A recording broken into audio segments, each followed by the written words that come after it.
दोस्तों, पूरी दुनिया में मुस्लिम आबादी लगातार बढ़ती जा रही है। इस्लाम धर्म को अपनाने वाले लोगों की संख्या भी लगातार बढ़ रही है। लगातार जनसंख्या में और इस्लाम धर्म अपनाने वालों में इजाफा हो रहा है।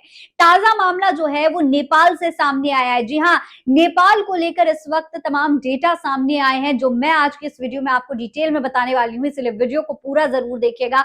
आपके लिए खबर बेहद शॉकिंग होने वाली है। सलाम नमस्ते, मेरा नाम फरहीन अंसारी है। ये खबर आप मेरे official channel Farheen Ansari official पर देख रहे हैं। दोस्तों, इस वक्त मुस्लिम आबादी पूरी दुनिया में बढ़ रही है। खास तौर पर मुस्लिम धर्म अपनाने वाले लगातार बढ़ते जा रहे हैं। चाइना में आपने देखा किस तरीके से बहुत सारे लोगों ने हाल ही में इस्लाम धर्म कबूल किया था। उसके बाद जापान से भी ऐसी तमाम खबरें सामने आई, लेकिन अब नेपाल का जो डेटा सामने आया है वो आपको हैरान कर देगा। दोस्तों, साल 2021 की जनगणना में नेपाल की कुल आबादी 29 मिलियन यानी कि करीब 2.90 करोड़ के आसपास मानी गई है। डेटा बताता है कि कुल आबादी में मुस्लिम आबादी करीब 1,483,060 है, यानी कि देश की कुल आबादी में 5% इस्लाम को मानने वाले लोग हैं। साल 2011 से तुलना करें तो देश में इस्लाम धर्म का पालन करने वाले लोगों की संख्या में करीब 21% की बढ़ोतरी हुई है। साल 2011 की जनगणना में मुस्लिम आबादी करीब 4.4% थी,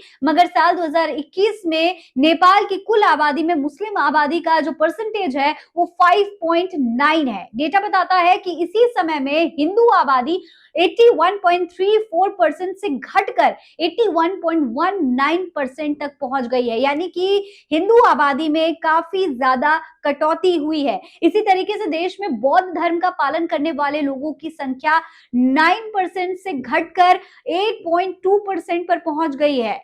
डेटा के मुताबिक नेपाल के तराई क्षेत्र यानी कि जो एरिया भारत के बॉर्डर के आसपास आता है, उसमें मुसलमानों की जो आबादी है वो 97% है। नेपाल में हिंदू और बौद्ध के बाद इस्लाम सबसे बड़ा धर्म बन चुका है इस वक्त, यानी कि तीसरा सबसे बड़ा धर्म इस्लाम है नेपाल में। वहीं अगर नेपाल में ईसाई धर्म का पालन करने वालों की अगर बात की जाए तो वो करीब 1.45% है।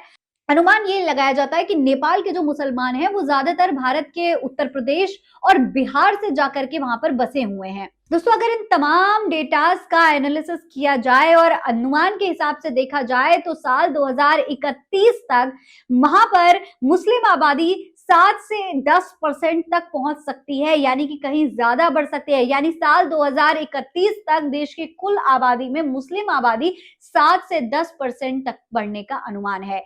इस पूरे मामले पर आप क्या कहेंगे, कमेंट बॉक्स में लिखकर हमें जरूर बताइएगा। फिलहाल इस खबर में इतना ही। जय हिंद, जय भारत।